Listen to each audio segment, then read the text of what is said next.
Shepard. Glad you came. What'd you have in mind? Something that doesn't involve fighting Reapers. I don't think they've conquered the bar yet. I already scoped it out.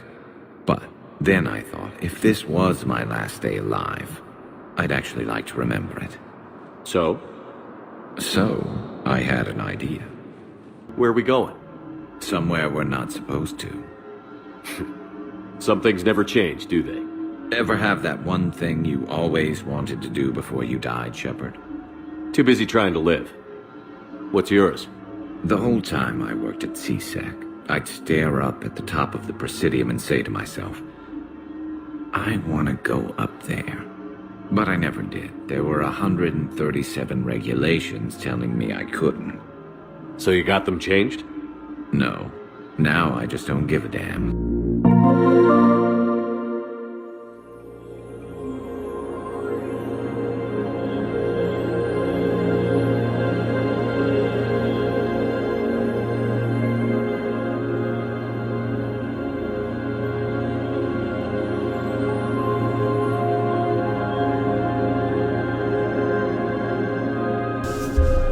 Hello there, and welcome to episode 48 of the video game podcast, PlayStation Pals.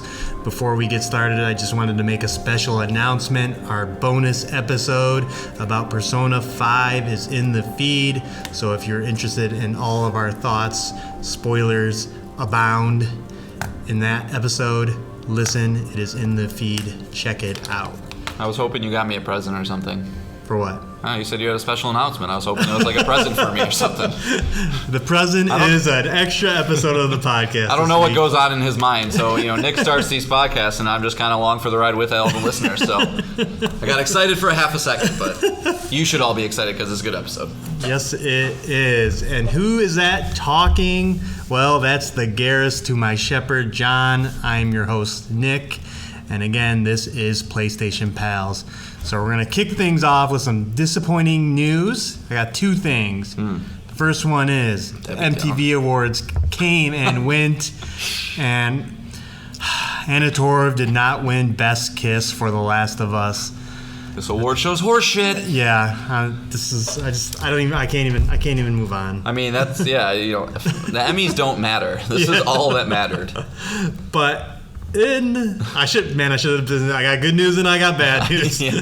Bad news is Last of Us didn't win for Best Kiss, but it did win Best Show, Best Duo, and Best Hero. Pedro won Best Hero, Bella and Pedro won Best Duo, so... They love each other so much. It's insane. Like, every time I see them either, talk about anything with the show... neither of them were at the award show themselves, but I saw videos of acceptance speeches, and they're just gushing about each other, and it's funny when people who like each other work together, you get good products. It's weird, Well, Pedro is America's dad, and he is. Now he's Bella's stepdad, so that's why they have a good relationship. And then the second disappointing news is I got to take John to task. Oh God, what? John, what? You've been neglecting something. The show again? No, okay. It's something else now. This is possibly even worse. My children. No. Your PlayStation Stars Showcase, you're not putting collectibles in there. I went to check yours out, and I was like, wow, does he even care? This is is he even a PlayStation pal? There is nothing in there. Yep. I was just aghast. I was like, I have a telescope in a bonsai tree, wow. Nick. Okay, wow. Yeah. Yeah. Can you pull up mine while you're at it? I don't know how. You just have to find my profile. Let's see. Because I just wanted you to see what an excellently curated. Well, this should be an exact. Okay, we got a floating astronaut. Was pretty good. BD1, pretty good. Secret Agent Clank, pretty good. Yeah, it's pretty good. Yeah. I think this is just a perfect example of I don't care about what cosmetics and playing Star Wars and you can get a different color lightsaber. It's does it do anything stats different? No. Okay.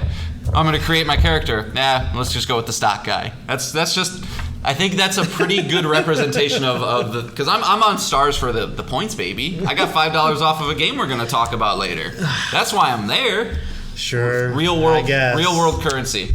I guess. Now I will say I do want to get that Shuhei Yoshida, little Shuhei Yoshida to put in there. Okay. So. Enemy of the show Jake is playing Hades right now. Ugh. God. Yeah, horrible Game's not even good. But get on top of that, all right? Come on, you're representing the show. You're right. I don't want any fans coming in to check out my trophies and then see how many awesome platinums I have and then be disappointed shortly after. So I'll do it for you, bud. All right. Okay. How do I even?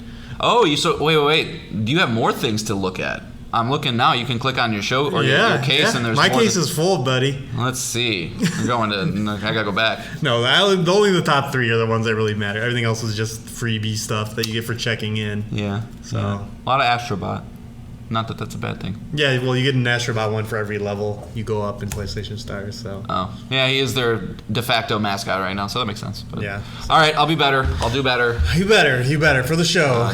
Neon white platinums don't mean anything. No, I guess. No. Well, like you said, look at this guy's platinums. Oh, what's this showcase? Well, nothing in there. I'm a very Does he shallow. even care about PlayStation? I'm a shallow person, Nick. All right, and then one small news item: Street Fighter 6, the upcoming Capcom release that is coming June 2nd.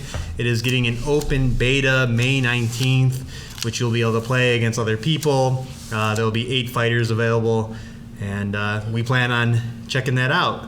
And it's not quite Johnny on the Spot segment time yet. We'll do that next week, but expect a Johnny on the Spot segment. Okay. So there's nothing. There's just I have to prepare myself. Yeah, prepare for next weekend that we have to make time to fight each other. Okay. We can do Street that. Fighter 6. We'll do that. This current weekend is the server slam for Diablo 4, but again, we're not gonna play that. So not for a while, at least. Yeah. Like I said, when that game's $20, I don't think I'll be able to resist. But yeah, we'll see what it reviews and if you can resist then. Yeah. You know me. We'll see how long that Tears of the Kingdom. That game's not even supposed to be good, dude. It's not even supposed to be good. Waste of time. As we were talking about it, it's only sitting at a 97 on OpenCritic, so just probably, without a doubt, game of the year already. It's hilarious though, because the game gets a 97, which is unheard of. Elden Ring even got a 95 when it all settled. Yeah. I think. But it's just the fact that that's kind of what we all expected, at least me. I drafted that game in our fantasy league. Obviously, why wouldn't you if you had the first pick? But it's yeah, okay, that's what we expect. Good job. I'm sure it's going to blow me away. But if an unknown game comes out and gets a 97, you'd be like, stop the fucking presses. Oh my, what is this? But it's yeah, it's all sequel to Breath of the Wild. Of course, it's going to be 97. So, but yeah, I'm sure it's gonna take over my life whenever I get to it. It's funny because there is Sony first party, Prestige, and then there's Nintendo Prestige above that, and it's somehow, with how good Sony first party studios are, somehow Nintendo is just a cut above. Especially with Zelda and Mario Brothers. Just two. That's the thing. Yeah. It's just those two. It's interesting because they always talk about the 3 pillars of Nintendo, and it's Zelda, Mario, and then Pokemon. Pokemon's there because it just can't be stopped. It doesn't. Quality doesn't really matter. But yeah, those 2 franchises specifically, you could maybe throw Super Smash Brothers in there if you wanted to, but who knows what the future of that franchise is. Yeah, they're just. The 2 most popular video game characters of all time earn their fucking spot, I guess, is kind of what you can say about that. Yes, they do. And the length of quality, 35 years each. It's just insanity. Right. Yep. Premier franchises. All right, so let's get into the show. It is another packed show, and I'm sure you're all eager to get to our PlayStation Pals' favorite games of all time. So this is how the show works. John and I both bring 3 things to talk about. It can be a video game we're playing, a news item, an email to PlayStationPalsPod@gmail.com. If you listen to the show, please email in. We're asking. We want to know who's out there, who's listening, who's enjoying the show, who's hating the show. I will happily take any critique emails. And also follow us on Twitter @PSPalsPod. Go there for any updates on this show. I like to retweet a lot of things that we're going to talk about on the show there, so follow us there. Yeah, please do, guys. I mean, like, you know, we would love to engage in the community. Engaging in the community allows us to maybe have some different ideas, things that we can do, you know, get people involved in the show in any which way. So, you know, we know we're still a grassroots kind of operation here. You know, we have, you know, some small fans and people that we know and enjoy. But, like, seriously, if you're out there, if you know, are in the United States, if you're in fucking Egypt, if you're in wherever, it doesn't matter. Like, just let us know you're there. Let us know that you're listening, and we'd love to say hi. You know, we'd love to interact with you, share our PSN accounts, whatever the case. I mean, you know, just wanna give you guys as much as you know as you'd like. Yep, of course. All right, so I'm gonna bring the first thing. This actually happened while we were recording last week. Is that Sony shut down one of their first-party studios. And that studio is PixelOpus. If you're listening to this, you're probably not even aware of what games they've done. Yeah. They don't have a very long track record.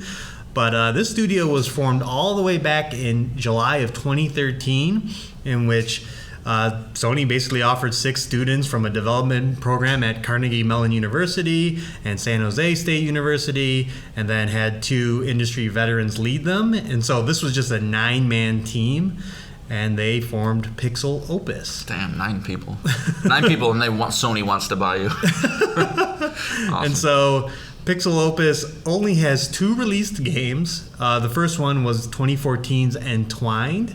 Now, have you played this one, John? I believe it was a PlayStation Plus game, so I think it was one of those download it and go, nah, this sucks.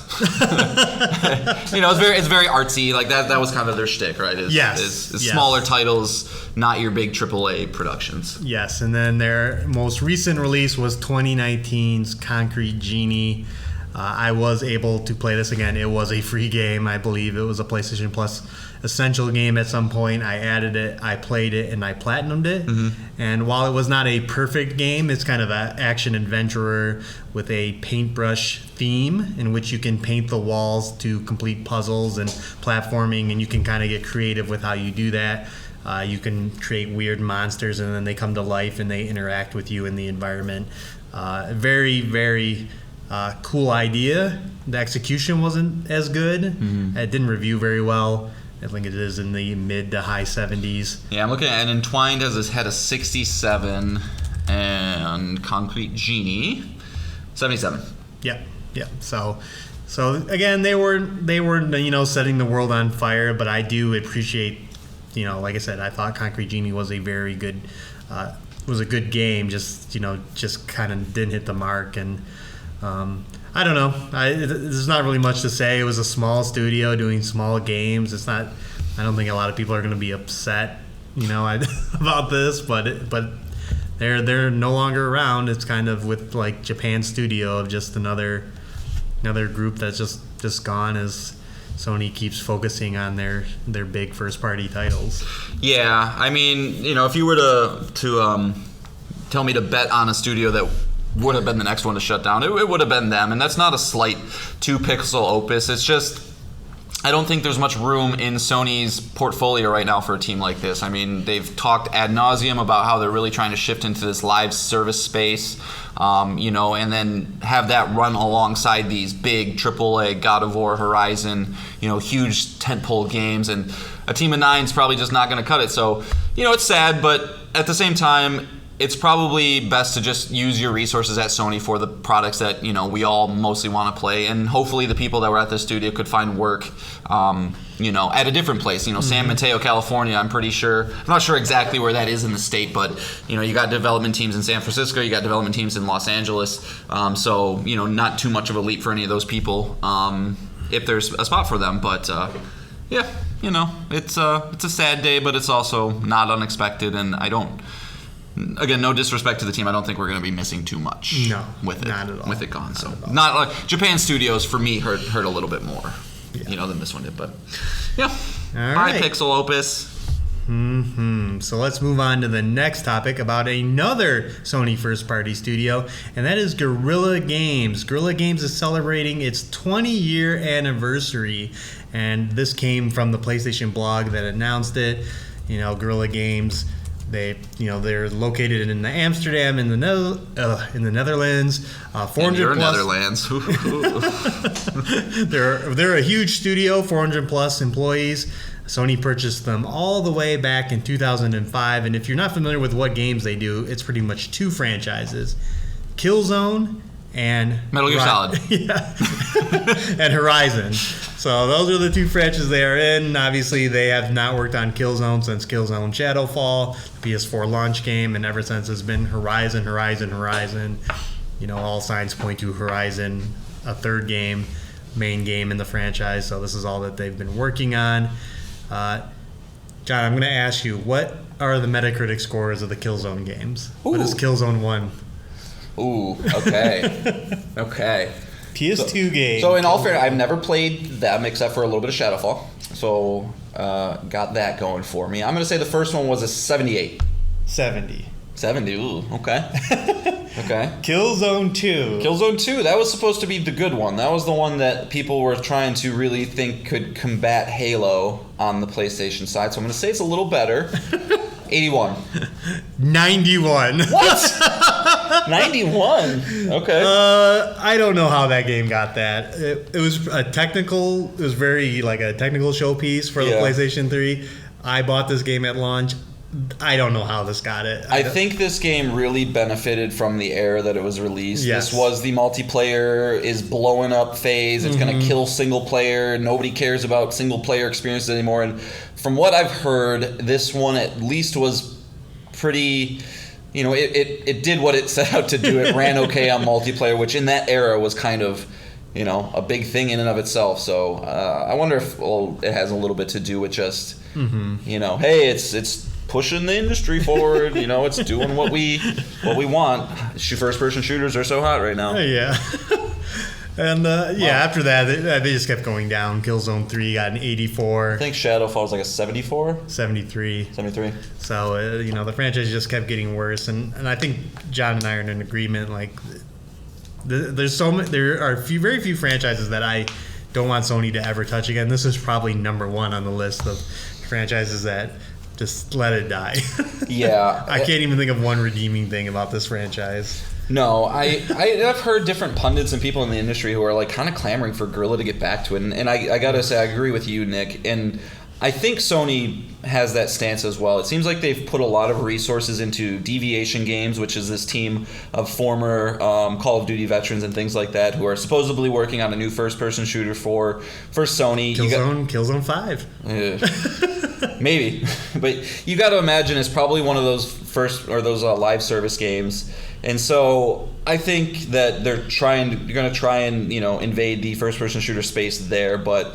So you don't think there's any room for them to use an existing IP to make a live service game? No, I like do, Killzone? But I don't know if they would attach a brand new team who's never released a game with an existing franchise from one of their first-party teams. It would make more sense to me to let that team who is trying to find their own identity and not just use something in the past. I think it's totally possible that a couple of those live service games, and Last of Us Factions included, so I think that's proof right there. Twisted Metal is probably another one if that comes to be.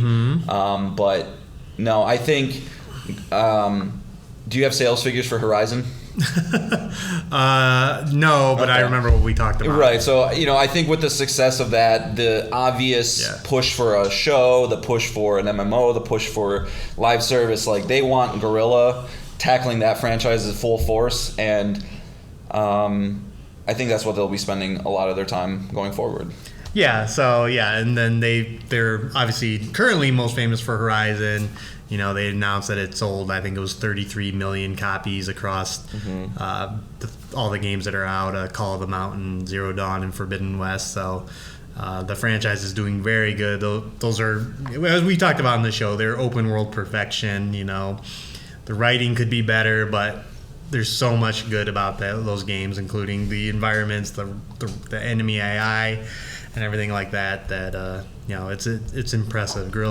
I know Guerrilla Games, I don't even think they were in our top 5 for each of us when we did our top 5. It might have been like Sony 4 or 5 maybe, but not really. They're a very interesting studio because I think with the exception of Naughty Dog, I would think Sony kind of views them as their most important team. Not necessarily from the games that they produce, but they're the creators of the Decima engine, which seemingly seems to have cracked the code for open world beautifulness and running smoothly, because we just saw the release of Redfall, at 30 frames a second with a pretty bland looking open world, and then you got Guerrilla over here doing what they do with that team. So I think they're important for that reason. Herman Holst used to be the lead at Guerrilla. Now he's in charge of Sony Worldwide, or basically in charge of first party. I believe they just promoted another person that was the head of the studio who replaced Herman into another position at Sony Interactive themselves. So they kind of view this team as, I think, an incubation area of like just business side talent that is hard to get right sometimes, as we can kind of see from the other side of the aisle. But yeah, it's Horizon is great, but it's never at the tippy top for me, and that's no fault of its own. It's just not my style of game over some other types of games. No, well, yeah, like we said, it's Sony first-party studios that it's got to compete against the Sony Santa Monica's, the Insomniacs, the Naughty Dogs. It's like, well, you're really good, but they're really, really good, and then these Nintendo guys are really, really, really, really good. So, Yep. like they're in a great spot. Horizon Zero Dawn, 89, Forbidden West, 88. Like, Yeah. what studios wouldn't kill for that? And Yep. then just to be one of the flagship franchises for an entire console. Generation after generation after generation, Sony has relied on them so much, almost as much as Insomniac. So Yeah, I see. The unannounced, MMO and live service game coming out, a Horizon 3 coming out, and then we'll see Guerrilla go into something else. yeah, That would probably be my guess. Unless if, they're just like, nah, keep pumping out Horizon, we're going to go to the moon now or something. But yeah, I think, it's interesting too. I think Horizon has a good amount of opportunity to have cross genres. Like, you think about something like Monster Hunter, right? Monster Hunter is a huge, huge, huge franchise, and if they figured out a way to kind of have a Monster Hunter style game with these robot dinosaurs, like, you could bleed into that genre pretty well. Obviously, that's exactly what the online game is going to be. yeah, probably. So like there's live opportunity service version. there to have like a Horizon universe, which I'm not the biggest fan of, but I can understand why you would do that as a business decision. Yeah, but I think that's just unique to us. I mean, we're not big Monster Hunter guys either, but we know Monster Hunter. I'm just kind of talking about for me. Like, I don't really like universes. Like, that's just a me thing. I lament the era that we live in where things can't die. It's just we find something that works, we find something that's successful, and we run it into the ground. John will say this, and then we'll see how his Factions turns out. And the Factions is one of those But games. even Factions, Nick. We'll see. I'm just saying. We've We'll gotten two see. games in the past 10 years. That's different. We'll see how you feel about Factions. Yeah. The Factions could. Sometimes it just takes the right nut to crack, It does. And then all of a sudden you're like, wow, this is it. This is what I'm absorbed in. This is what I want to consume all my time with. I don't care if it's live service and it's grindy. Yeah. This is it. I love this game, this here. We'll see. We'll see. Yeah. All right. So yeah, congratulations to Guerrilla. Obviously, they're not going anywhere anytime soon. So we'll be excited. I think they're going to be a little quiet for a little bit. I don't think we expect them to be at this upcoming rumored Sony Showcase. No, not with Burning Shores just coming out. So we'll be silent on their front, but yeah, we'll always be excited in what they're working on, of course. Yeah, I wonder what they're going to do with Call of the Mountain. Like, I wonder if they're, hey, we're going to keep trying at VR, or if, I don't know. That's one of the most curious things I am about the showcase is how much VR2 is there, and does Sony truly care or not? Yeah, but we'll see. That's true. They could show up for another VR project. They could, but it's just I don't know. Yeah. We shall see. So, all right, moving on. All right, folks. We got some ranking to do, Nick. We have done 50 through 31 of the PlayStation Pals top 50 favorite games, and so to try and time this up with our 50th episode, we want to get to number 1 on that, but Sony might have other plans. We shall see. I'm surprised we didn't start the podcast with a DEF CON level, Nick. But Today we want to go through 30 through 21, and so it's going to be the same style. Nick and I will just go back and forth and kind of talk a little bit about them, and we'll keep the show rolling. So, Starting with number 30, Nick, do you want to get us kicked off? I do. Number 30 is the PlayStation Classic Shadow of the Colossus that came out for PlayStation 2 all the way back in 2005 from Team Ico, who no longer exists anymore, unfortunately. But this is probably one of the most seminal games out there, easily considered one of the greatest games of all time. And I think it just is it's just such a desolate world with the most craziest bosses you've ever seen in your entire life. Yeah. I still to this day remember the first boss because it was just what? I got to take that down. What? And I know we live in the days of the Soulsborne and big bosses are just towering over you is just nothing to us now. But back in the day, games just didn't do that. And I think the combination between a desolate world outside of a few birds here and there and then just giant colossuses and just Colossi, Nick. Colossi. Come on. And also a great use of music. When you got on the beast, the music would change and it would pick up the pace and be more exhilarating. And I think that was just the nice little flourish on the overall package that is Shadow of the Colossus. John, what are your thoughts? Did you play only the original or did you play the remake at all? The original. You played the original? Okay, so that's interesting. Yeah, because I've only played the remake. I didn't play the original back in the day. One of the cool things about that, though, is it's one of the most one-for-one remakes out there. So, you pretty much know what you're getting either way. But, this game basically was so special, I think, because it was so risky and broke the mold from what we just kind of expected from big-budget games. And this was during the time where, Halo was getting, kind of going. We were looking at big action adventure, lots of explosions and shooty shoots and things like that. And this kind of decided to go the other direction, and it exceeded exceptionally well. I think when you kind of break this game down, like you said, it's basically a boss rush game. The only enemies that you're fighting are these colossi, but they're all each incredibly unique. You fight the first one and it's this standard, humanoid looking guy, but you're gonna be in the air flying around. You're gonna be having to kind of figure out these small puzzles and ways to get this colossi to flip on its back so you can get its belly, which is where its weak point is, because each of these colossi will have a different weak spot that you gotta basically plunge a sword into. But, all of that aside, I think it just did so many small things well, too. I love the navigation system. I'm a sucker for unique ways to do that, much like Ghost of Tsushima, where you kind of just you just hold your sword up and it shines a light in the direction you got to go. That was always cool because you're kind of like, where am I? There it is. And you see it off in the distance, and that was always a cool feeling. But another big thing about this game, spoiler alert if you haven't played this and you want to, but the way that the story kind of presents itself. You're this guy who just woke up, don't really know what's going on. You hear a disembodied voice telling you to go beat these big monsters. Again, spoiler alert if you care. You get to the end of the game, you're the fucking bad guy, right? This guy is basically some nefarious demonic spirit dude who's trying to get these colossi out of the way. You help him, and then it just kind of oh fuck, what did I just do? You realize that they were kind of the what's the word for not mean? Nice beasts. they were just kind of there, just doing their own thing, and you came in and fucked their world up. So kind of flipped it on its head, but truly unique game. I think that's kind of a theme we've realized on the show, or at least I have, is I gravitate to unique scenarios, neon whites and things like that, and this was one of those early examples of that. So Shadow of the Colossus, shout out. All right. Speaking of the next game, number 29, don't have to dive too deep into this since it's been a very prevalent game on our show, and I'm shocked, honestly, Nick, that it's as high as it is, but I think it's properly placed, and that's Neon White. By Angel Matrix, came out last year.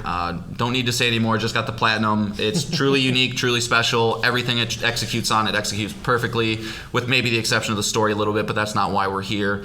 Love this game. Nick, I really hope you get back to it at some point, because I do think it's not that you haven't seen the entire game. You've seen 90% of it, but that last level, that last mission is really, really special. And then just doing trying to do at least the colored runs of flawlessly. It's just a good time. So hope you get back to it one day. But drop pusher. Yeah. Any extra thoughts on Neon White, Nick? No, it's just like you said. I cannot emphasize uniqueness, and that is why it's on the list. There will not be another game on this list like this game.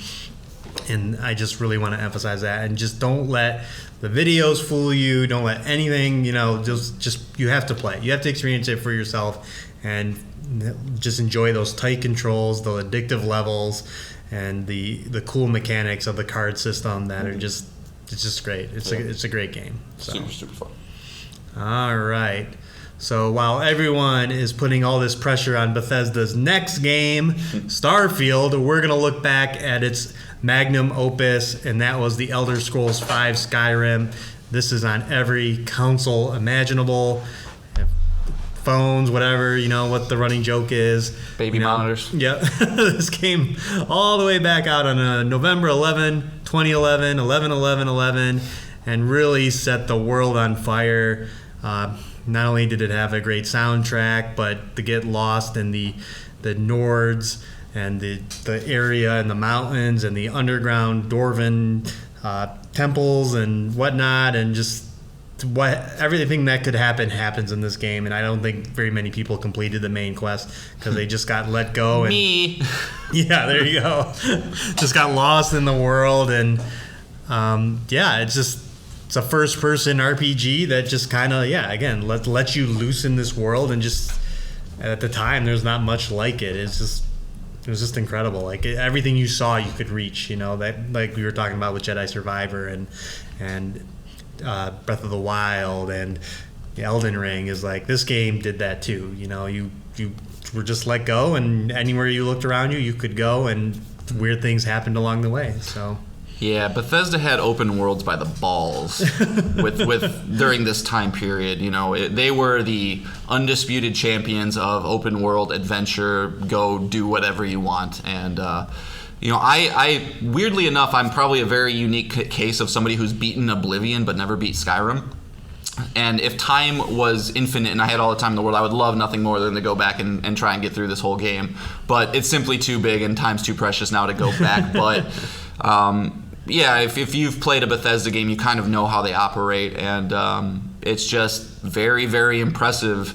Maybe not on a technical level because they are known for their bugs, but what they are able to put together in the worlds that they're able to create and build. Skyrim is one of the greats, man. And now that I'm looking at our list, did we have Fallout 3 earlier? No, we did not have Fallout at all on the list. That might have been a mistake, but we'll worry about that later. But whether it's Skyrim, whether it's Fallout, whether it's Oblivion, like these games have the ability to just get people invested and lost. And despite some of the negatives that we talk about with Xbox, I truly hope Starfield is able to recapture that. I just don't know if Bethesda has advanced enough in the time period since then to really have that same feeling of having open worlds by the balls, because CD Projekt Red has kind of come out and dunked on them a little bit, and they got a lot to prove. But 2011, be hard pressed to find a bigger, more respected video game publisher developer out there than Bethesda, for sure. All right.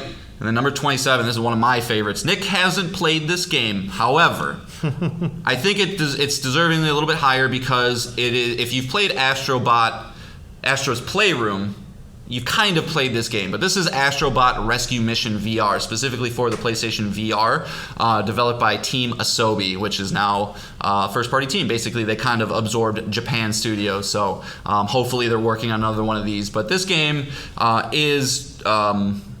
I was smiling ear to ear while I was playing this game, because what this game was able to do that I still to this day haven't experienced the same way is just the ability to use VR as a platform in truly interesting ways that shift and change the game in ways that you simply cannot do on a flat screen, right? Like you're going through this level and you're kind of this floating head looking down at Astrobot, and while you kind of control him around, but every once in a while, because the camera, you're the camera, right?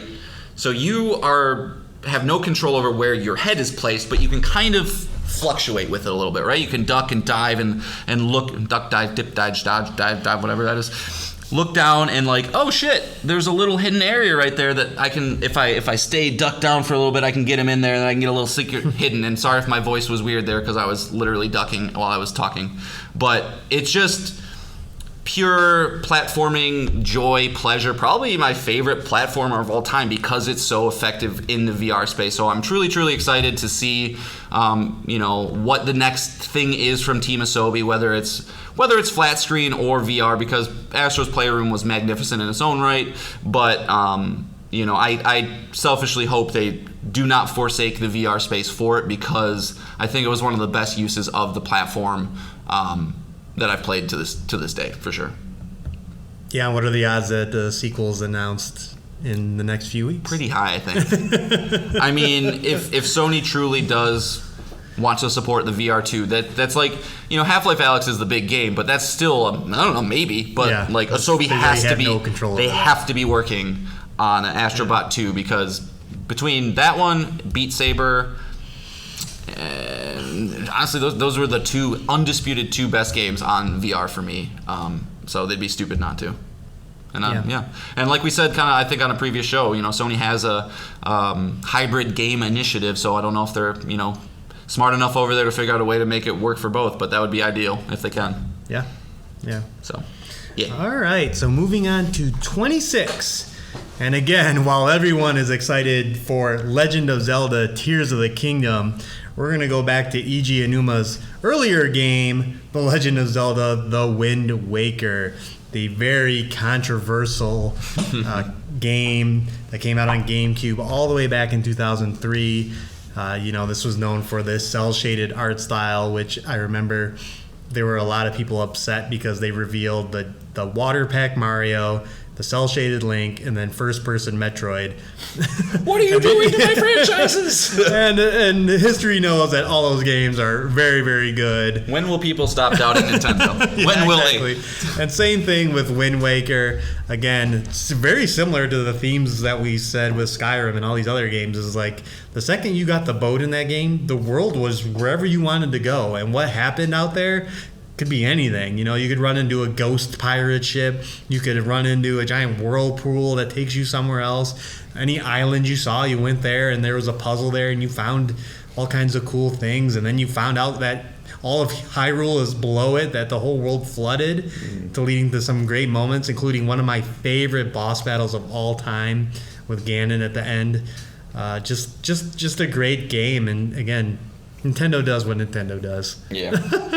Yeah, Wind Waker is probably, with the exception of Breath of the Wild, the most I've felt like I was on an adventure with Link. You're just, you're truly, that's what the Great Sea is is what it's called. And, it's a little intimidating at first, but once you kind of start to, get to a couple islands and realize that, okay, this isn't it's not as hard to navigate or hard to get around as I thought it was, especially because one of the weird mechanics that I admittedly didn't like was that you had to play your flute to change the wind direction. Yeah. And eventually you get something that doesn't matter at all, because you will travel much faster if the wind's at your back, and I'm like, I just want to get there. So that was nice once that went away, but yeah, anybody who says that immediately writes off a game because of the art style, or immediately writes off a game because it's not what they envisioned or wanted, you're a silly person, and you should, really rethink how you try and view things, because, I never would have played Neon White, I never would have played Wind Waker, I never would have played a lot of games if I just wrote them off, and Wind Waker is one of the better Zeldas out there for, at least for us. All right, Nick, you want to take the next one as well? It's more of a you baby. Yes.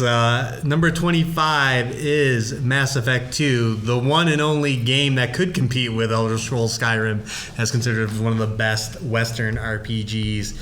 In this game, you take command of Commander Shepard from the previous Mass Effect, but this game did everything in the previous game and took it to 11. There was a lot of sequels that would do this, Assassin's Creed to Assassin's Creed 2, Uncharted to Uncharted 2. There were a lot of 2 sequels in this that would just take the great initial premise that kind of reviewed kind of poorly to mediocre, and then just blew it out of the water. And that was this game. Talk about some of the most memorable characters around: Garrus, Mordin, Jack, Miranda. There are just so many memorable characters. And an all-star cast, including Carrie-Anne Moss, Martin Sheen. I knew you'd get that one. The Got Elusive you. Man. I got you.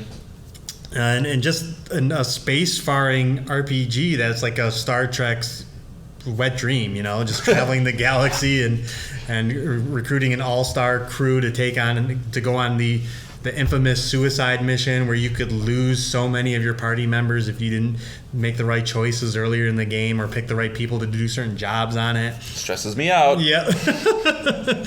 It was incredible. This is the game that started with your Shepard dying. Like your main character dies right off the bat. So you'd say it's one of the best openings in games, right? Yeah, it was. We talked about it. Oh, okay. Excuse me.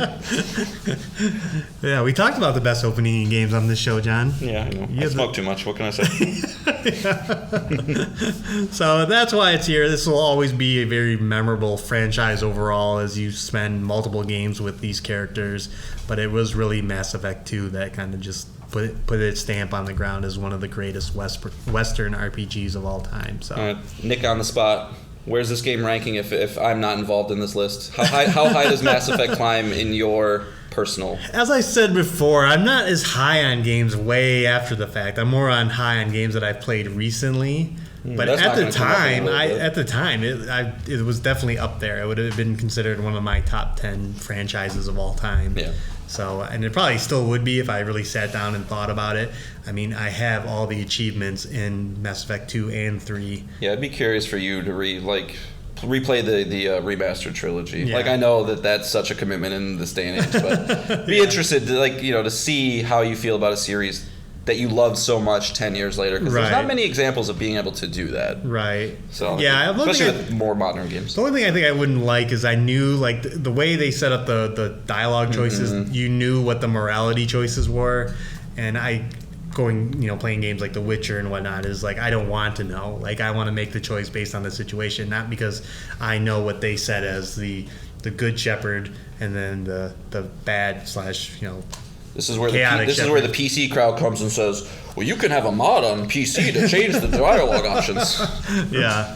So, but yeah, no, a great game and just great writing and a bunch of interesting species and planets, and yeah, it still to this day is a great game. Nice.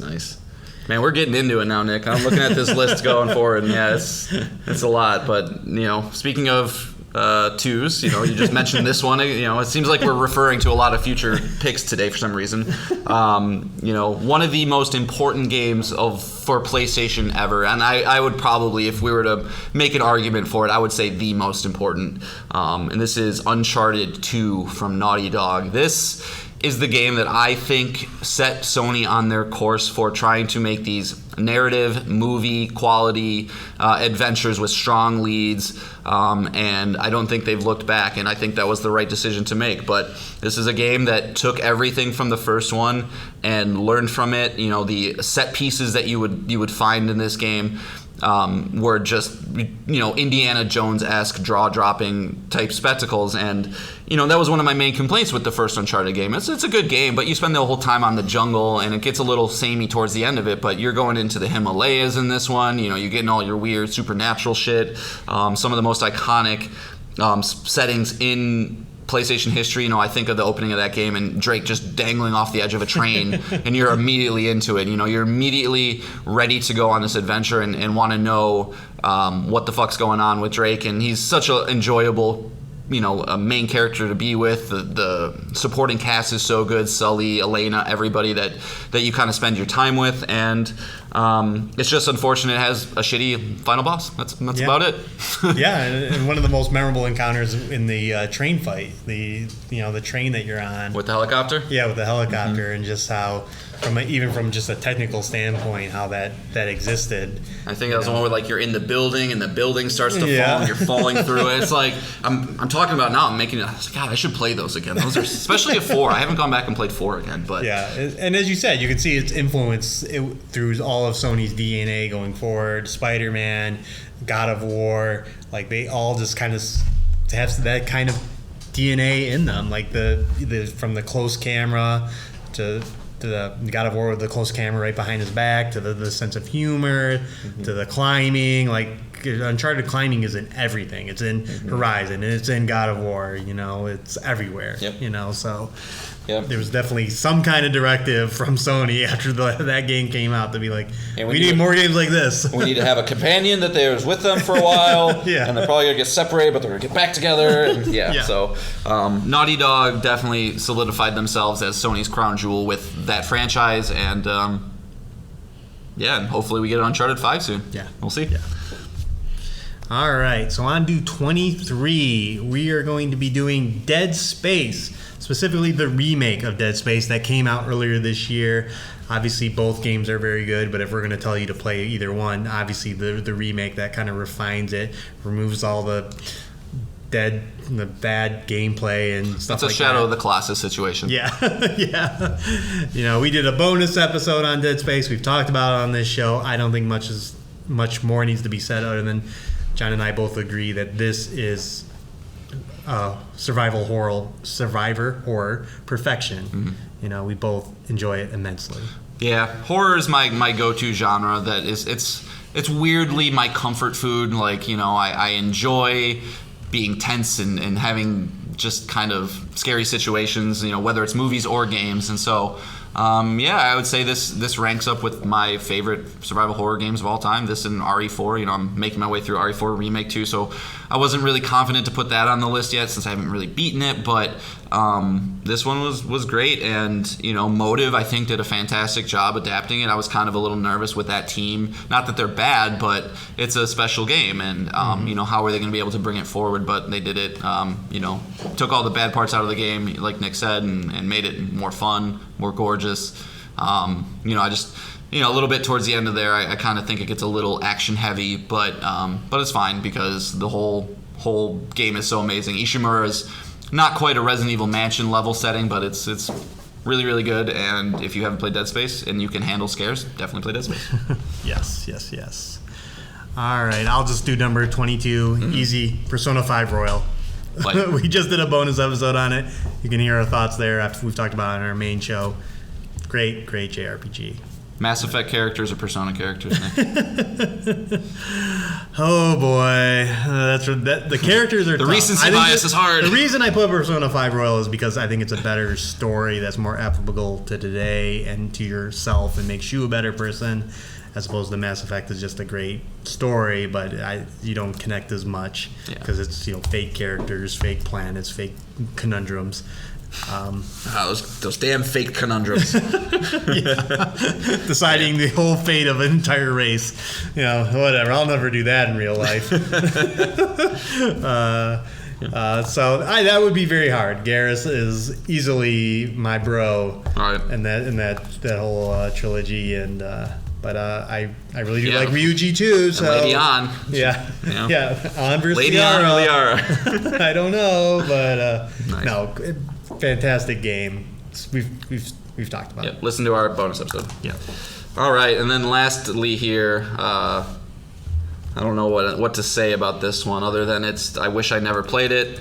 It takes over my life. It lessens the amount of games I play otherwise, but I fucking love it and I can't get enough of it, and that's Rocket League from Psyonix. Came out in 2015 off the jump on PS Plus, which I think was really good call with that game, and immediately got a huge install base, and obviously being a solid game as it is, people were immediately hooked to it. But to this day, man, I still play this game. It's by far, I would be shocked if it's not my number one game on my list at the end of the year of time played. I think I'm sitting around 340 hours just on my PS5, and that's not counting what I did with my Switch and stuff before I figured out crossplay with my friend. But it's just there's no story. It's just pure multiplayer fun, but it is incredible. It's the best example of a high skill ceiling and a high skill floor, but just it rewards you if you put in the time for it, and some of the shots that you can pull off and comebacks you can make. It's a sports game at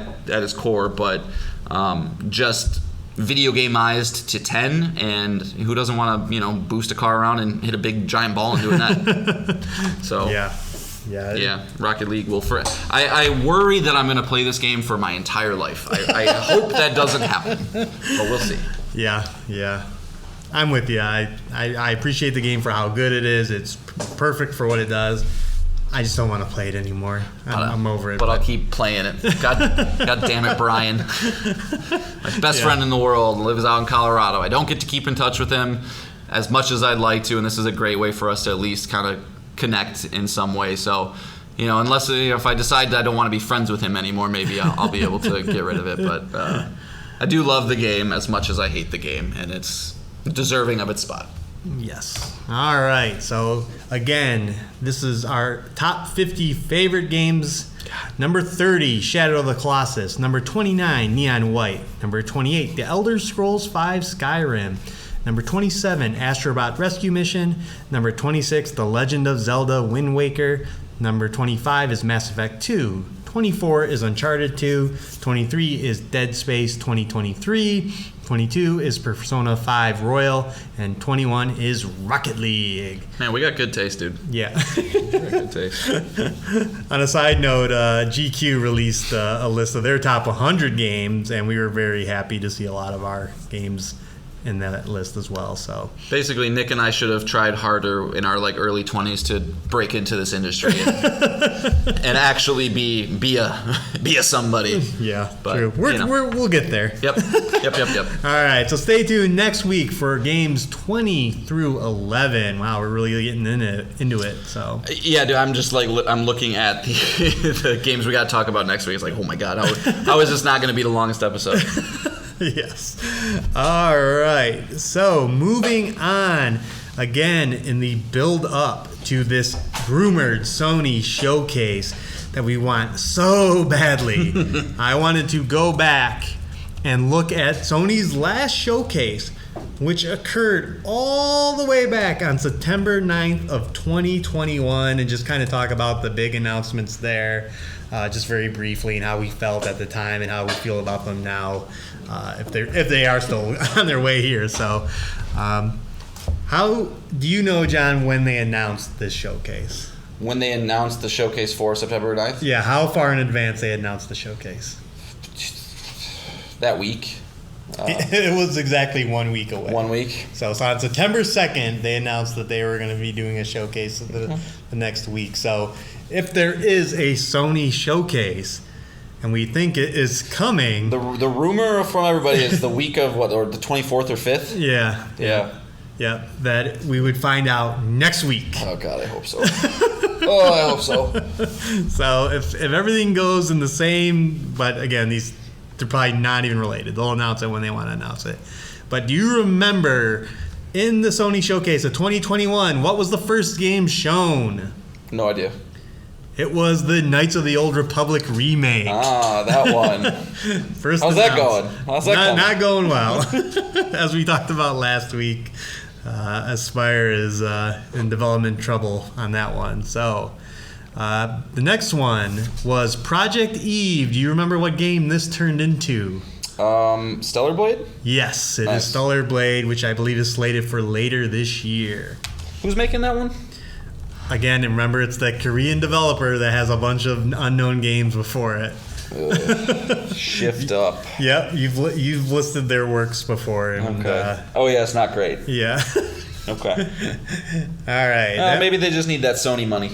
And then we got a bunch of games that did end up coming out, including Tiny Tina's Wonderlands, Forspoken, Rainbow Six Extraction, and Alan Wake Remastered.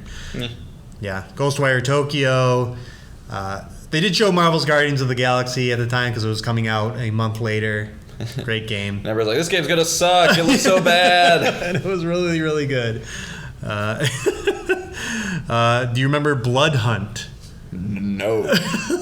No, I don't. Is it Vampire Masquerade Blood Hunt? It is, yes. Okay, all right. A little bit. It is the Battle Royale vampire game. I'm sure that one is limping along.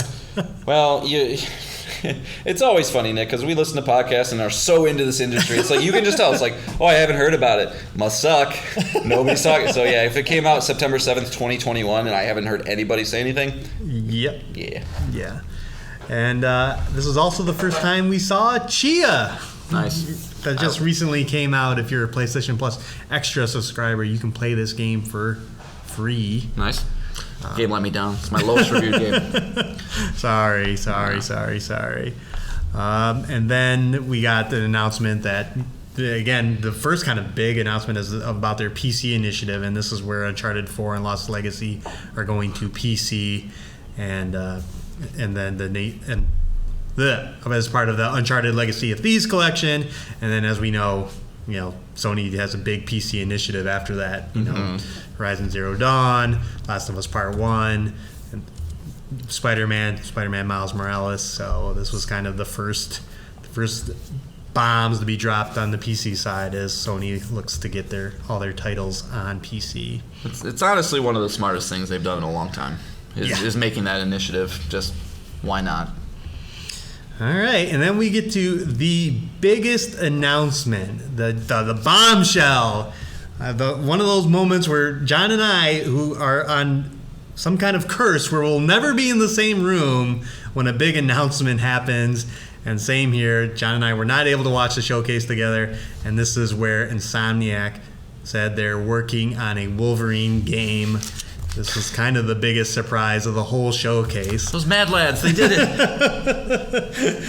Starting, with a Marvel logo right off the bat and people just not knowing what it is, because at this point, Spider-Man 2 had not been officially announced. But we all were expecting it. Yeah, so we were all expecting it. Really weird.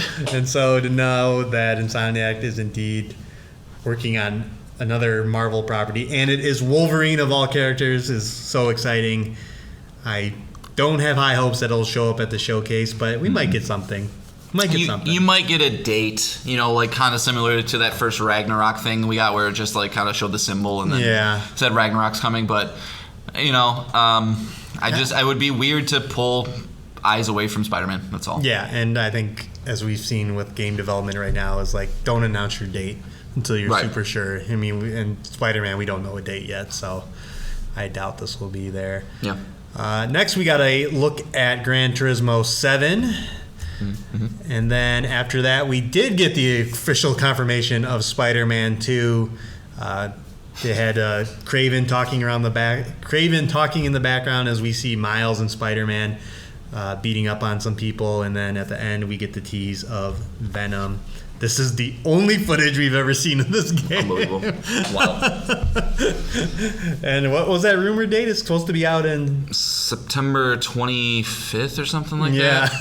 I think, this was one of the most shocking moments of any show. Not from the fact that I was shocked that Spider-Man was there, but the moment that Wolverine was shown, I was like, well, there's 0% chance we'll see anything about Spider-Man 2. And then Insomniac's like, now we're going to put the entire company on our backs. We just released Miles Morales. That was great. We, recently did the first Spider-Man, but why not? Let's just put out, let's just announce 2 in this span of 10 minutes. Rift Apart just came out. Rift Apart just came out. It's just they have black magic over there because they're also a team that's we're putting out a performance mode with ray tracing. It's what? Yeah. Nobody else can touch that. What are you guys doing? No, we're just going to do it over here. Don't worry about it. It'll come out. It's going to be great. You're going to love it. So, Insomniac purchased for about $250 million the steal of the century, and that was a wild moment, man. Yeah. And then the big announcement at the end was the showcase of God of War Ragnarok. It was a great trailer. It's and as we know now, the game's come and gone, but this trailer got your blood pumping. It was so good.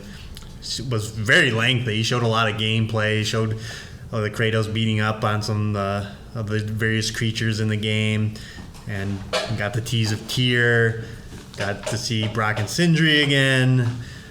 Just, Yeah, that's the power of a PlayStation Showcase, man. And we might get one in 2 weeks, and I think we will. But it's time. There's so much to talk about. There's so many games to show. There's hardware to show. I mean, rumor is that the Q-Lite is going to be at this thing, despite what I thought last week, and the new console and stuff. So, TV shows and movies and games and hardware. It's fuck, let's go. Yeah. So. Yeah. I mean, we didn't really talk about it, but Mortal Kombat 12 is ratcheting up its campaign.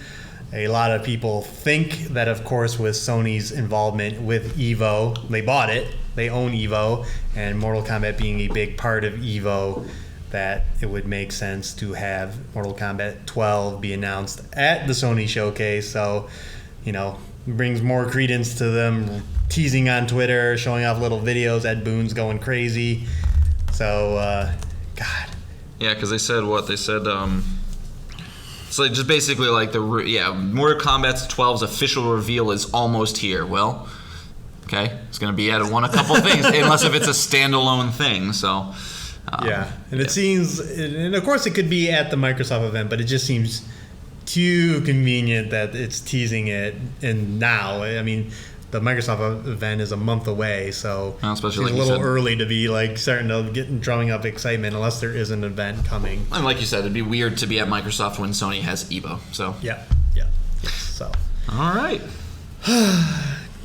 Don't worry, Nick. I just want this month is going to end amazingly. All right, we're going to get a showcase. We're going to get season 3 of I Think You Should Leave. Life is going to turn around shortly. All right. Okay. I'll take a deep breath. Until life turns around, I got a new game that I want to talk about. Just a little quick preview. I'm still playing Resident Evil 4. I'm still doing that thing. But you know me, when something enters my brain and I have the opportunity to get it, I have to. And there's one big indie game from last year that I feel like I was still just like, I haven't got my hands on this. It got great reviews. It reminds me of something I would really like. It almost seems like the light to the dark of Death's Door. It was kind of like if Death's Door was the darkness, this would be the light. And that game is Tunic, which came out last year to a score of 85. And so I saw, I just searched it on the store real quick because I was like, let me just see how much this game costs. And I saw it was on sale. I was like, all right. How much is it? It's like, $20, not bad, okay. And then I was like, well, let me check my PlayStation Stars, right? And what I use the thing for, I could get another $5 off. So I was like, all right, $15 for Tunic, I can check that out. And so this was made by Andrew Scholdice. This is one of those rare single developer games, which I didn't know. And I always love that stuff. Not only because it's a testament to what a single person can do, but also because it means that the vision of the game is coming from one head, and if that person is of quality, you're going to, of course, get a quality product. And that's exactly what happened. I'm probably only about, 30 minutes to an hour in, so obviously just this is an impression type take, but it's basically a Zelda lookalike that plays like Dark Souls, which that's I'm all about that. It's very, very pretty. That's one of the things that you're going to notice right off the bat is the soft colors with kind of some sharp edges, but a lot of rounded corners too. It has a very, very unique look to it. But the main thing that this game does differently is something that I think is super cool, and I haven't quite landed on if I'm going to love it or not yet, though, is the information that this game gives is beyond limited. It's you start the game, and you just immediately go. You're on the shores of a beach, and you start moving, and you're like, okay, what's this thing? I can hit X and interact, and then you just see nonsense. It's just like, okay, there's no words, but it still lets you hit okay or no, and you're like, I guess I'll hit okay. Boom, you got a key. It's like, what is this? No words describe what the key does. Okay, I'm gonna wander over here. You see a door, and eventually you can open that, but eventually you're going to start coming across pages of a manual, and this is where the game kind of does something unique and cool. That I think is going to pay off, but again, I don't know yet, where you start to piece together how to play the game, for lack of a better word, where you're getting this page that looks like something out of like a Super Nintendo or a PlayStation 1 game manual that you'd see back in the day, where it's going to have like some pictures and like maybe a button prompt and like what it does. And I'm like, okay, is this actually going to give me any information though, or is this more just like a thing that's pretty to look at? But what I found that's kind of cool is that it does really, really matter. So like you start the game, like I think we all do, you start pressing all the buttons. What do all the buttons do? They don't really do anything. So you're like, okay, I got a roll, I got an attack. I'm sure I'll get more abilities. And then I got the first page of the manual, and then I saw there was a little picture on the manual that said, it had the gobbledygook, but then it had next to it like a picture of the X button, but pressed down a lot. And so I'm like, okay. So I hit X, and I held it down, and then I start running. I'm like, oh, that's the run button, because I kept looking. I was like, I'm moving too slow. I don't know what I'm like. I want to move faster. And you're like, da da da da da da da. And then I got the page, and I was like, oh, hold X, so you do the roll animation, then you immediately start running out of that. I'm like, oh, that's kind of cool. Like, you know, it's giving me the information I need. And if there's more of that throughout the game, if there's more like, hey, you have the things that you need, you just don't know what they are yet. I think that's kind of super cool. And like I said, man, it's not just like, it's everything. You go up to I entered a room with like 9 pillars, and every pillar you could interact with, and every single pillar gave you a like, okay. But I've heard, I looked into the game a little more, and I've heard from the people that that played it. It has an 85, so it's obviously received well, that like it does a very good job of keeping you kind of on that edge of like, I'm unsure, oh, I'm unsure, I got a next page or whatever. Or, hey, there's this puzzle that I'm really banging my head against the wall, and if you go open a page, there's going to be hints all around. Like, if you kind of really take the time to dissect, you're going to get the information that you need. So, it's a little early. Like I said, I'm only an hour into it, so like, some of the combat might get repetitive. I'm not sure, but I have also read that the boss fights are incredible. It does the same thing that Souls fights do, where this game is shockingly hard, where every time you get through a boss fight, you feel like you earned it, and it feels good. So I'm excited to kind of see how this deceptively cutesy, pleasant-looking game turns into this, nail-biting Souls-like. But when I saw that, I was like, yeah, I'm obviously in for something like that. And the music's great too. It's very chill. It's very whimsical and kind of fits the vibe of the game very well. So like I was kind of saying, when you get one person that does everything, it usually results in a cohesive product that has a singular vision that everything ties in together really well. And when you're doing something like this manual mechanic, where you really probably have to, I imagine this guy's bedroom wall is just pages and pages and pages and pages on a wall to make sure that he has everything in order. But pretty cool so far. So I probably will get through focusing on it a little more once I want to get Resident Evil done, and then jump back into Elden Ring. But this is always I can balance a big game and a small game pretty well, and that'll be my small game when I'm not feeling like I want to fight Ramon Salazar or something like that. Yeah. So but yeah, pretty cool. Do you have any interest? I know you didn't vibe with Death's Door very much, so yeah, it's pretty similar at least in the feel and the look. Yeah, and I'm always curious about this idea that like you said, the gobbledygook, the confusing, like, and I know eventually you'll have the whole manual translated and all that.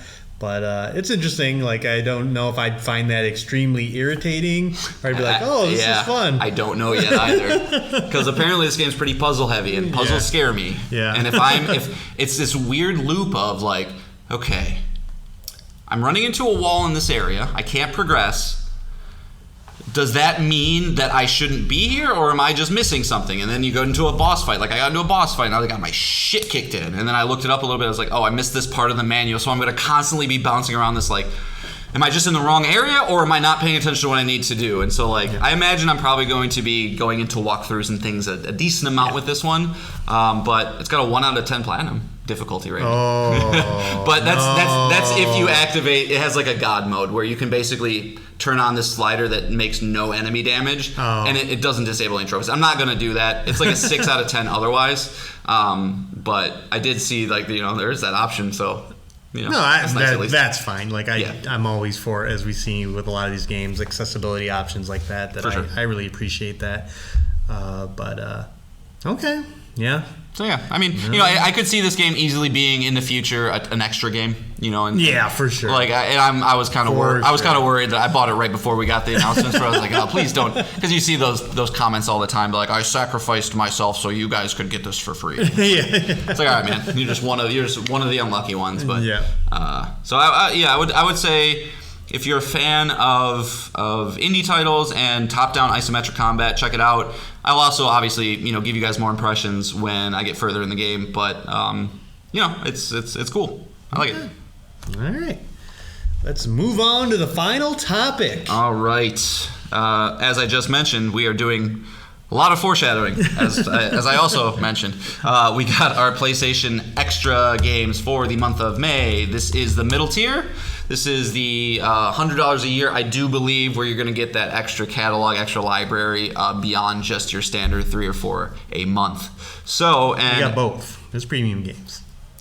Sorry, I meant essential. Oh, okay. Sorry.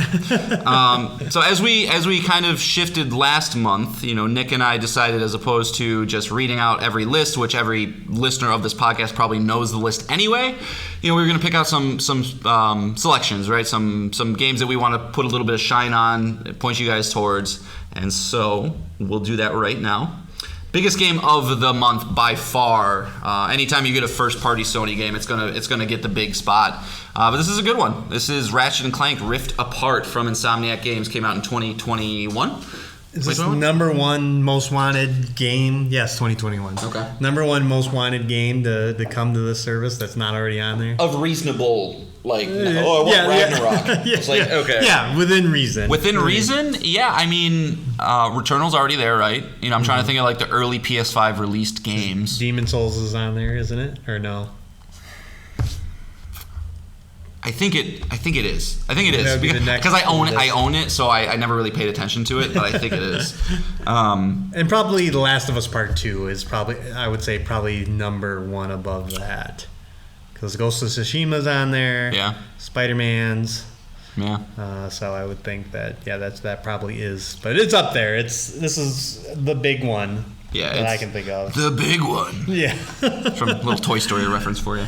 No, but this is it's a game that I would be shocked if anybody played it and they go, I don't like this. It's like, what don't you like? It's too cartoony. Shut up. The gameplay's not fun. Shut up. Like, it's just one of those games that, it uses the PS5 hardware very well. It does a lot of the quick loading things. This was, I think, the first PS5 only exclusive? No, Returnal came out before. Returnal came out before it? Okay. And then with the exception of Demon's Souls, I guess. But yeah, I mean, they really utilize the hardware in an effective way. There's a reason it didn't come to PS4 is because it just couldn't handle the amount of that you're going through all these worlds at high speed. But still to this date, one of the prettiest games that's on the platform. It's a video game. You're using wacky guns. You're leveling up guns into different cool things. And if you've played a Ratchet & Clank game, you know what you're getting into. Mm-hmm. But I would be shocked. Like I said, if you like video games and you play this and you go, I don't like this. So give it a shot if you haven't. Yep. It's awesome. All right, and I will recommend the Tomb Raider trilogy. This comes from Crystal Dynamics. This is kind of the reboot of the franchise, including a lot of sites will consider one of the greatest games of all time. That is the second game in the trilogy, Rise of the Tomb Raider, but I will say the first two are really, really good. Shadow of the Tomb Raider, not so much, but I'm assuming if you're probably in it for the first two, you'll probably see it through. But that was a different team, right? The third one? Yes, yeah. I forget which one it was, but the first two are Crystal Dynamics before they went and did Avengers. Did the third one, maybe? Eidos Montreal. But great franchise, great reboot. I know it's not Nathan Drake's adventure, but it's still pretty damn good, and I really enjoyed, like I said, those first two games and that trilogy were just excellent. I thought it was a great way to bring the character back, and hope to see more Tomb Raider. I'm mad that I feel like I've waited too long at this point. I played the first one, but I haven't played the second two, and it's just like I don't think I can make time anymore. No, I don't know. No, but it'd be very hard. As we've said with both of us, PlayStation Plus Extra is not for us. It's crazy. we're too busy already with the newer games, and then for some reason we just go back to specific games and not the ones that are in this list. Yeah, yeah. So, if you're really clamoring for an Uncharted, this will definitely take that place. It's very good. So. Yeah. Other than that, I mean, it's not really a month for me. I do want to shout out, though, anytime we get one of these day one releases into the service, it's important to shout out. So Humanity is coming day one, which is a puzzler from the guys who brought us Tetris Effect and Res Infinite, two very, very high quality titles. So I honestly expect... I'm telling you, Nick, I think this game is going to review at like an 88 or 89, and we're all going to be pissed off about it. I'm telling you, and You know, But I played it, and that's I the know, difference. but it's not for us. It's a puzzle game. It's not for kids. Sorry. If you guys are ever confused that we just say stupid things and then start laughing, just know that's probably an I think you should leave reference. I don't know, because I got the same kind of vibe when I played Res Infinite. I was like, I don't really know what this is, but like... That's a good point. You know, people loved it, and so I think it's going to do very well. And if you're into puzzlers, check it out. It's got a PSVR and a standard version to it. So, you know, if whenever I resubscribe to Extra, I want to give it another shot, because it might just be one of those cases of like, I don't... excuse me. I don't want to use enough brain power to understand the mechanics, but maybe once you do, it's not so bad. I don't know. Sure. But, yep, other than that, check out the list yourselves, fools. Yeah. Oh, and stay away from Watch Dogs Legion. That game is not good. That's probably a good point, too. Like, if we have recommendations, we should also have, like, stay away from this. But Yeah. Well, if we've played it. I don't want to stay away from a game I haven't played before. No, but that would be I have silly. played Watch Dogs Legion. It is probably the worst game in the franchise. I'm sorry, the mechanic of recruit anyone just made for a boring game. Yeah. So, just stay away. Stay away. Spend your time playing something better.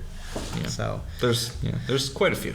all right, John. So, we are actually at a year of PlayStation Plus Extra. This was the 12th month of wow. PlayStation Plus Extra content. So, we don't have to get too deep into it, but again, if you bought in from day one, you will be renewing the subscription next month.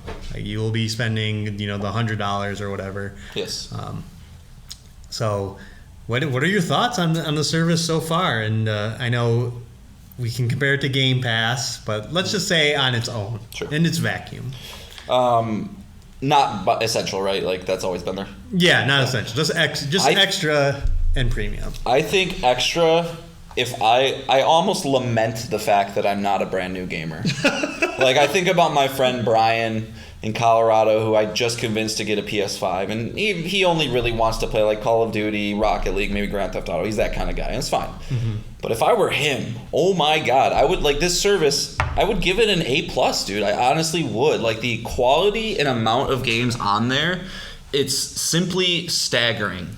Yeah. The amount of value, if you're paying, you break it down, I don't know, $8.67 a month or something like that. If you pay the yearly cost, it's unreal. You don't need to buy a game unless if you just have to play it day one. I think Sony's doing an incredible job bringing in a lot of franchises. It seems like the way that they're working is like they approach a studio or whatever. Like this month was Arcane, funny enough. And the Tomb Raider trilogy. They're like, can we get all your games? And it seems like they just take them all. Here you go, throw them on there. It seems like they're doing a pretty good job balancing a wider range of genres. I know a lot of times when these companies speak about services and even like something like a showcase, it's like we know that everything's not going to be for everybody, but our goal is to get something for everybody. And I think they're doing that very well here. So I'd give Extra, easily an A+. Premium is a different thing.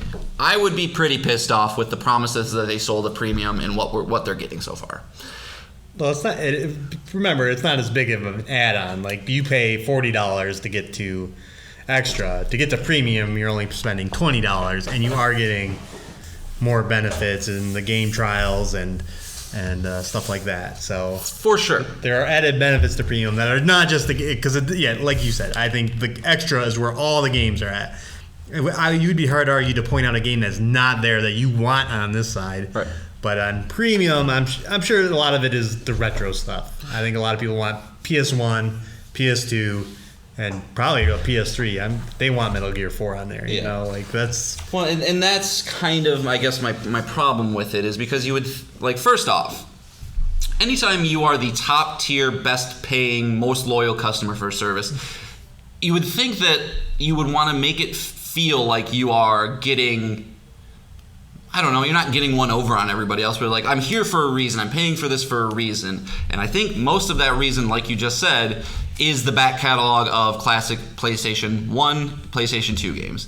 And just looking at this month, we have Siphon Filter Logan's Shadow for PS4 and PS5, Blade Dancer Lineage of Light, I've never heard of that, for PS4 and PS5, Pursuit Force, I've never heard of that, for PS4 and PS5, and Ghostbusters, the video game remastered for PS4. And it's just, for me, if I was interested in this, I'd be like, you guys own so many PS1 and PS2 games, like just get them on the platform, you know. And I know they have for some, but it just seems like they're rolling out pretty slowly, and that's not to mention even any PSP things. So I don't know. I think, you know, when I look at this list, right, and you're paying for extra, it's like you're getting, I don't know, a good 15 games, 10 of which are pretty fucking baller. And then you get to premium, it's like, yeah, you're getting 4 games and 3 of which I've never heard of. And it's just like, it feels bad. Like, you would think they could have done a better job stretching them out to be like, okay, at least every month or 2, you're going to get one of the big classic things that, you know, you want to go down a nostalgia trip for. But it's not to say it's not valueless. I just think that if I were to be critical of the service, that's the side to be critical of for sure. Yeah, you wouldn't recommend people not. pay for the premium tier, but I would, yeah, but you know, you just say you didn't want to compare it to Game Pass, but it's also better than Game Pass. So it is, that's for sure. Well, again, as we've said before, if Game Pass's big deal is day-and-date games, and those day-and-date games suck, then it doesn't matter. It's just how it is, and or not coming out at all. So if you're saying, oh, we have day-and-date first-party games, it's been, you know, almost 2 years since your last one. Right. So meanwhile, in the past 3 months, you've gotten Forbidden West and Rift Apart. yeah. So you know, Yeah. you're getting the first-party games. You just gotta be a little patient. But Yeah. So pretty dope, dude. I like I said, I wish I was, you know, a single guy with some time. I'd be all over this a little bit more, but you know, it's just not for us. But it's not to say it's not the most amazing value in All gaming. right. So then, 2 quick questions. Do we see a price increase for this going forward after year 1? No. No. Okay. 2, will they touch on this in the showcase? Touch on the service? Yes. Yes. I think I bet you will see another day 1 release title. Yes. Yep. I think they're going to start rolling that out a little bit more frequently. And yeah, I think they're just going to want to prop it up. I mean, you know, there's so much money in subscriptions. Like, it's not, you know, not a dumb reason that Microsoft is pursuing that. So, you know, if they can keep all that going, you know, they definitely want to. So Yeah, I think because there was only 3 day-and-date games. It's Stray, Humanity, and Chia, right? Yeah. That was it. So in 12 months. So yeah, there's not a lot there. So yeah, I think if they are going to bring it, it's going to be like, well, this is going to be day-and-date. This is more of those. I could easily see them being like, hey, and here we have a new indie game from one of our trusted partners. And guess what? It's day coming out in October. Day-and-date June because they want to get me because I got to renew in June. So I got to decide what I'm doing. And as of right now, I probably will just stick with essential tiers. So yeah, which is not even needed, really. Like, what do you even need that for? Well, multiplayer. What do you play I mean, Rocket League every once in a while, which you don't need it for. It's free to play. Oh, okay. Well, then nice. I know, that's what I was like. We'll see. Well, yeah, Last of Us factions and whatnot. Yeah, we'll see. I mean, there's definitely gonna be reasons to resubscribe. It's just like, because I don't even think I'm a PS Plus member right now, man. I'm just like, I'm just gonna play my Resident Evil and all that. That's good fine. For sure. Like I said, it doesn't. I mean, you can sign up anytime. You know, it's not a big deal. But Just trying to save you money. This is another gym membership thing. well, I do save money because it's usually around E3 time is when they do the sales on all this stuff. That is true. I don't think I've ever paid $60 for Essential in quite a while. So That's true. I have been looking for deals. Yeah, I'm not a subscriber in any way, shape, or form right now. So okay, all right. So that'll be interesting if they touch upon that in the showcase. But yeah, good on Sony. You know, Xbox raised the bar with Game Pass, and then Sony was like, "Here we go, we'll do the same thing." And yeah, I don't. Yeah, that raising the price question is it's a good question. It's like if Game Pass comes out and like they can't raise the price, right? That would be suicide at this point, right now, at least. Yeah, no, you need. And I don't think games. Sony would raise their price before they did because they have such a leg up on every other aspect of the business that like it wouldn't make sense to be like to cut that off a little bit. So yeah, interesting. I don't know. Yeah, we'll see. We shall see. All right, that is 6 things. All right, what to tease for next week? I will get Resident Evil 4 done. Ooh. I'm sad that I didn't But we're recording on a Thursday, folks. Like I'm a little thrown off today. Nick's a busy boy tomorrow, so I didn't. I totally would have beaten it tonight though, Nick. So I think I'm on like chapter 13 of that, so I should get that beaten, and then jump back into Elden Ring and Tunic. Okay, yeah, and I did briefly check out Persona 5 Strikers. I learned that it takes place immediately after the events of the main game, Persona 5, so I briefly checked it out. We'll see. I don't know if I'm going to go all the way through it yet or not, but I at least touched it to see if it could grab me. So you could touch on. Yeah, so I could touch Lady On. So I love that you call her Lady On, just like Morgana does. It's so funny to me. Lady On. And I did pick up Undertale, and I plan on definitely that being my next game. Nice. And then, we'll slightly tease that we're trying to work on some exciting stuff for the show as we reach our first year done. Yep. And we have the Sony Showcase coming, but I'll leave it at that. I don't want to make any promises right now. So PlayStation Plows branded underwear, folks. Get ready. Yes. Get ready. That's the best way to advertise your show is on an undergarment that nobody sees because yeah, except when they take their pants off and then everybody sees. Yeah, but then it's like a giant showstopper. Sure. It's like, oh, what is that about? And you're like, oh shit, I gotta explain this nerdy podcast when we're about to get intimate. Oh, whoops. It's gonna be great. What better way to get a lady ready?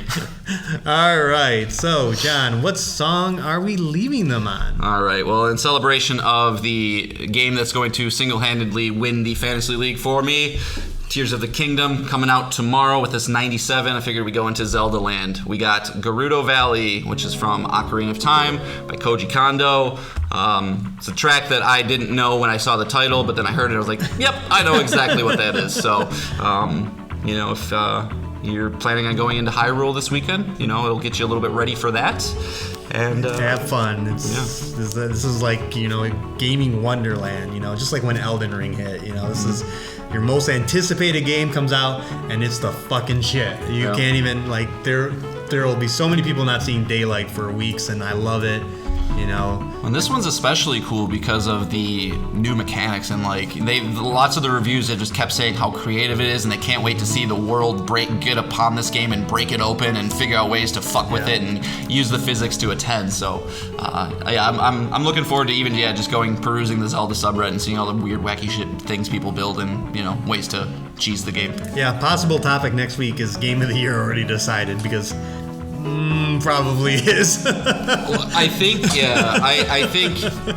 Final Fantasy 16 has a chance, a very small It's a topic next week, John. Okay, fine. So, yeah, let it take the world by storm. If you're listening to us and playing Tears of the Kingdom, we love you. Thank you for doing that. Thanks for listening. Again, if you have any questions or comments, or you just want to tell us about Zelda, we'll hear it. I'll happily hear what you think of it because, John's going to try and resist playing it, but we'll see how long that lasts. Yeah, I mean, just say what up, man. Even if you're I live in random country, random state, random whatever. I love that kind of shit. I love the idea knowing that there's people listening to us that are not within 10 miles of me. So, if you're out there, please. Yes, and again, that email is PlayStationPalsPod@gmail.com. Again, thanks for listening, and we will be back next week with 6 more things. Bye, guys. Bye.